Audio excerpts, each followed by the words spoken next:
दोस्तों, sharks business की दुनिया के कितने ही बड़े महारथी क्यों न हो, जब बात ईगो की आती है तो वो कंटेस्टेंट्स ही क्या दूसरे शार्क्स को भी नहीं छोड़ते। सीजन 2 का पैराडाइज का पिच शार्क टैंक का एक लौता ऐसा पिच था जहां सभी शार्क्स एक दूसरे से लड़ने लगे। लोग डील जीतने बैठे हैं, ईगो बनाने बैठे हैं, दल बदलू डील्स दे रहे हैं, दल बदलू आदमी बद बना है, वो तो दिख रहा है, वो तो शक्ल से दिख रहा है, वो तो शक्ल से दिख रहा है, वो तो है ही।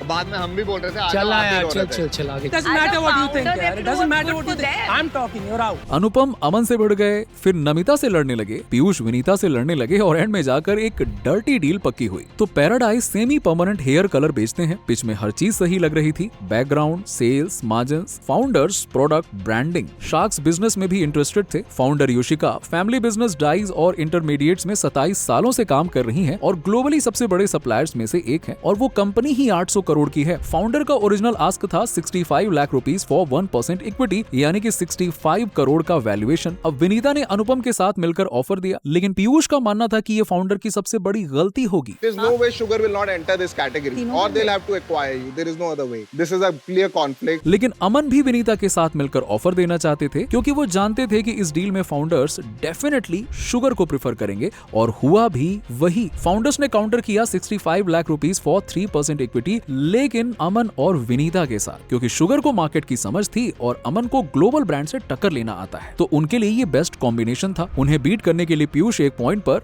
1% इक्विटी पर आ गए, लेकिन फाउंडर्स विनीता और अमन को ही चाहते थे और यहीं पर अनुपम को लगा कि उनके साथ एक डर्टी गेम खेला गया। एंड आपको वैल्यूएशन एकदम ज्यादा से ज्यादा मिल गई, लेकिन यहाँ पर क्या हुआ ना, एक डर्टी गेम खेला गया।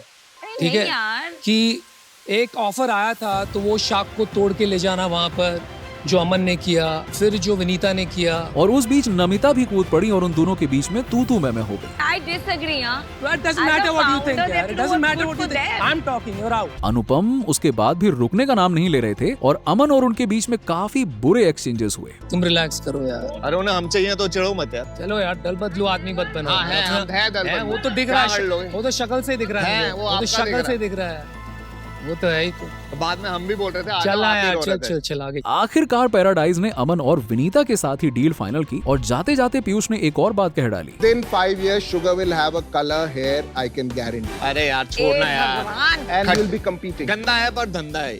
इंटरेस्टिंगली आज 2 साल बाद भी बहुत सारे लोगों ने कमेंट किया कि शुगर अब हेयर कलर बेच रहे हैं, लेकिन शुगर के वेबसाइट पे एट द मोमेंट वो ऐसे कोई हेयर कलर नहीं बेच रहे हैं। हालांकि 2022 में शुगर ने ENN ब्यूटी नाम के hair and skin care brand को एक्वायर जरूर किया, लेकिन ये पहली बार नहीं था जब अनुपम और दूसरे शार्क्स के बीच पर्सनल चीजें और एजेंडाज बाहर आए। पीयूष, तुमने यहाँ बैठ के 10 डील किए with 3-4 people. Don't talk rubbish कि 15 लोग हैं, 20 लोग हैं।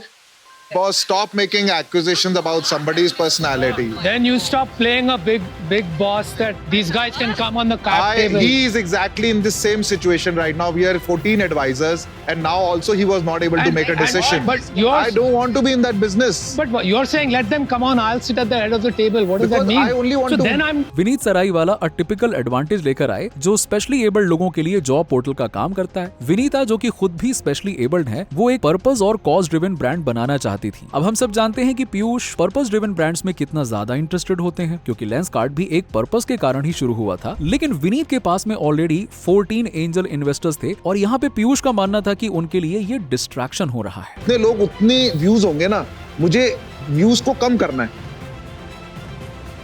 मेरे को कोई प्रॉब्लम नहीं है दूसरे वाले डील में। आप बोल दो 1 करोड़ और बाकी लोग 30 लाख डालते हैं, मुझे कोई प्रॉब्लम नहीं है। जहाँ 14 लोग हैं वहाँ 17 हो जाएंगी। जब अनुपम, अमन और नमिता ने साथ मिलकर इन्वेस्ट करना चाहा तो पीयूष ने ऑफर ठुकरा दिया और अकेले ही डील करना चाहा। इसीलिए वो हेड ऑफ द टेबल के पोजीशन में इन्वेस्ट करना चाहते थे, मतलब कि उनका शेयर ज्यादा हो, जो बात अनुपम को पसंद नहीं आई। अरे what other reason are you saying? I don't know यार। पीयूष, तुमने यहाँ बैठ के 10 डील किए with 3-4 people. Don't talk rubbish कि 15 लोग हैं, 20 लोग हैं। आखिरकार अनुपम और पीयूष दोनों ही डील से बाहर हो गए। शायद बमर किसी को याद भी ना हो, लेकिन सीजन 1 की वो लेजेंडरी लाइन भला कौन भूल सकता है। ये सब दोगलापन है,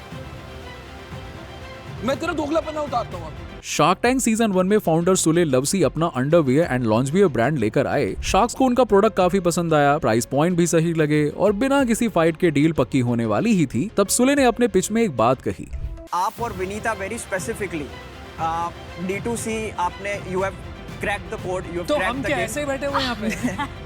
पहले ब्रांड बनाओ फिर बात बोल अच्छा लग रहा है बोल D2C ब्रांड होने के नाते सुले बेशक अमन और विनीता से ऑफर चाहते थे, क्योंकि बोट और शुगर दोनों ही D2C ब्रांड्स हैं। अब बाकी के शार्क्स ने ये बात मजाक में ले ली, लेकिन अश्नीर के होते हुए ये मजाक कैसे चूकता। सुलह मेरे को एक बात बता, तेरे को ऑफर चाहिए या तेरे को किसी लोगों से ऑफर चाहिए? अश्नीर समझ गए कि सुले अमन और विनीता को प्रेफर कर रहे थे, लेकिन फिर जल्दबाजी में सुले भी गलती से कुछ ऐसा बोल गए जिसपे उन्हें बाद में जाकर पछतावा हुआ। वो किसी बंदे से पैसा चाहिए या पैसा चाहिए एट बेस्ट टर्म्स? उसने बताया तो मेरे से चाहिए। Specifically from Aman and Vinita. तो फिर भाई तू इनसे ऑफर ले, मैं आउट। हाँ मैं दे दूंगा, टेंशन मत। फिर विनीता और बाकी के शार्क्स का आगे आकर समझाना, तब अश्नीर ने गलती सुधारने की कोशिश की कि वो बमर के लिए बेस्ट डील चाहते हैं, लेकिन तब तक बहुत देर हो चुकी थी। मैंने सीधी बात सुनी नहीं कि बचपने की क्या बात है यार। बॉस तो बोल दो फिर, अगर मार्केटिंग की पिच है ना तुम बोल दो कि मेरे को फिनटेक वाले बाहर हो जाए, मैं हो जाऊंगा बाहर। Ashneer, it was purely for a relevant standpoint because of the digital space जो वो लोग में है, it is not। फिर अश्नीर ने दोगलापन पॉइंट आउट करते हुए कहा कि क्योंकि बमर ने बी नेक्स्ट से इन्वेस्टमेंट उठाई थी और बी नेक्स्ट प्राइमरली फिनटेक में इन्वेस्ट करते हैं। सुले ने बाद में एडमिट किया कि हाँ पहले उन्हें ऑफर सुन लेना चाहिए था। आखिर अमन और नमिता से उन्हें ऑफर मिली। वैसे सीजन 1 के बाद ऑफ द शो अश्नीर और नमिता भी इंटरनेट पे आपस में काफी भिड़े। सीजन 2 में the toxicity is out for good। Namita Thakur ने कहा था कि सीजन 2 में कोई टॉक्सिसिटी नहीं है, तो आप कुछ कहना चाहेंगे इस बारे में? यार देख, मैं यहाँ पे आया, मैंने नमिता ठाकुर की बात की नहीं। अब उसका रीजन है क्योंकि मैं उसको मिस ही नहीं करता,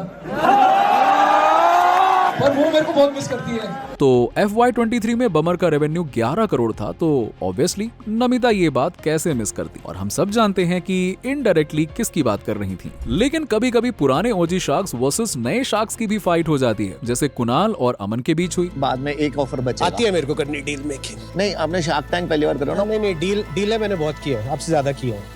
कल्चर सर्कल नाम का एक स्टार्टअप शार्क टैंक में आया था, जहां वो एक मार्केट प्लेस बना रहे हैं जिसमें ग्लोबल ब्रांड्स को वो बेचते हैं। अमन और रितेश ने उन्हें एक जॉइंट ऑफर किया था, जब फाउंडर्स ने कुणाल को भी ज्वाइन होने को कहा, क्योंकि कुणाल स्नैपडील की वजह से मार्केट प्लेस में उनकी मदद कर सकते हैं। इसीलिए अमन चाहते थे कि वो अलग से इंडिविजुअली कोई दूसरी डील ना करें, लेकिन एंड में अमन आउट हो गए। You are not here for a deal. Air हो जाएंगे हम, उसके लिए आए हो। I believe in you. You're here for the right reason. Boss, I am out. I believe in You you. guys can go with all 4 of them. You're here for the marketing. Don't apologize. और founders को जो deal चाहिए थी वही 100 करोड़ के valuation पे मिल गई। लेकिन सीजन 1 में रिवैम्प मोटो का पिच वो ऐसा पिच था जहां दोनों तरफ से सिर्फ फायरिंग नहीं हुई, आग के गोले बरसे हैं। मैंने भारत पे भी बनाया, मैंने पोस्ट पे भी बनाया, पहले मैंने ग्रोफर्स भी बनाया, तो ब्रांड की तो बात मत करो मेरे से। नहीं यार, ये सब बात छोड़ो, खाली पैसे खर्चे किए और कुछ फाइनेंसिंग में ना बहुत सारे बैंक है यार, अकेला बैंक नहीं है। कोई नहीं करता, ये भी फाइनेंसिंग करा ले जा। पे जो होता है ना, पे बहुत सारे पे हैं, ये पे बहुत सारे मिल जाएंगे। बैंक की फाइट नहीं, गलत बात मत अरे करना उसको तो सुन लो गाइस, उसको तो सुन लो। उनको सुन लो, आप केमिस्ट्री देखो, आप अपने आप नहीं मतलब से क्या सोचो। इसमें शादी कराएंगे, इसमें स्कूटर पे क्या कराएंगे? रिवैम्प मोटो नासिक का एक ईवी स्टार्टअप है जो मॉड्यूलर इलेक्ट्रिक स्कूटर्स बेचते हैं कंज्यूमर और बिजनेसेस दोनों के लिए। उनका मेन यूएसपी ये था कि वो खासकर डिलीवरी एग्जीक्यूटिव्स, फेरी वालों, टपरी वालों के लिए अलग अलग अटैचमेंट्स के साथ में ईवी स्कूटर्स बना रहे हैं। फोल्डिंग टेबल, रैक, कैरियर से लेकर मिनी फ्रिज तक हर तरह के अटैचमेंट्स उनके व्हीकल में लगे हुए हैं। इवन अश्नीर भी उनकी तारीफ करने लगे, जो रेयरली शार्क टैंक में हुआ है। वो अच्छा प्रोडक्ट है बिकॉज़ वो कंज्यूमर को अपील करेगा, ठीक है। बट ये जो प्रोडक्ट है ना, ये बहुत किलर प्रोडक्ट है। करेक्ट। और आपने इसमें जो मल्टीपल अटैचमेंट्स लगा के करा है, तो ये मित्रा वाला जो प्रोडक्ट है ये बहुत सही चलने वाला है, तो मैं आपको ऑफर करता हूँ। तो अश्नीर ने अकेले ही उन्हें ऑफर दिया, जिसे काउंटर करने के लिए अमन और अनुपम को टीम अप करना पड़ा। रिवैम्प की ओरिजिनल आस्क थी 1 करोड़ 1% इक्विटी के बदले, यानी कि 100 करोड़ की वैल्यूएशन। अनुपम रैपिडो में इन्वेस्टर हैं और अमन अपने ब्रांडिंग के दम पर और अपने कनेक्शंस के दम पे खेल रहे थे, जबकि अश्नीर फाइनेंसिंग के दम पे खेल रहे थे। लेकिन जैसे ही अश्नीर को लगा कि वो ब्रांड गेम की वजह से हार सकते हैं, उन्होंने ये कहा, मैंने भारत पे भी बनाया, मैंने पोस्ट पे भी बनाया, पहले मैंने ग्रोफर्स भी बनाया, तो ब्रांड की तो बात मत करो मेरे से। नहीं यार, ये सब बात छोड़ो, खाली पैसे खर्चे किए और कुछ। इवन अनुपम और अमन को इमोशनल कनेक्ट पिच करना पड़ा। We want to be a brother and your partner. भाई आधे घंटे में कौन सी भाईचारा हो गया? ये सब दोगलापन। लेकिन आखिरकार अमन और अनुपम ही डील लेकर गए। वैसे आपने नोटिस किया, बमर, हैमर, रिवैम्प, सीजन 1 में शार्क्स के बीच में हुई फाइट्स जेन्युइन लगती हैं। शायद उसकी वजह ये थी कि वो पहला सीजन था और किसी को कुछ पता नहीं था, तो उसमें शार्क्स में भी वो रॉनेस दिखाई देती है। तो दोस्तों आज के लिए इतना ही। क्या आप बिगेस्ट शार्क टैंक फाइट्स के लिए अग्री करते हो या आपको लगता है कि हमने किसी फाइट को मिस कर दिया? हमें कमेंट सेक्शन में कमेंट करके जरूर बताना और ये भी बताना कि आपको ये वीडियो कैसा लगा। मिलते हैं नेक्स्ट वीडियो में।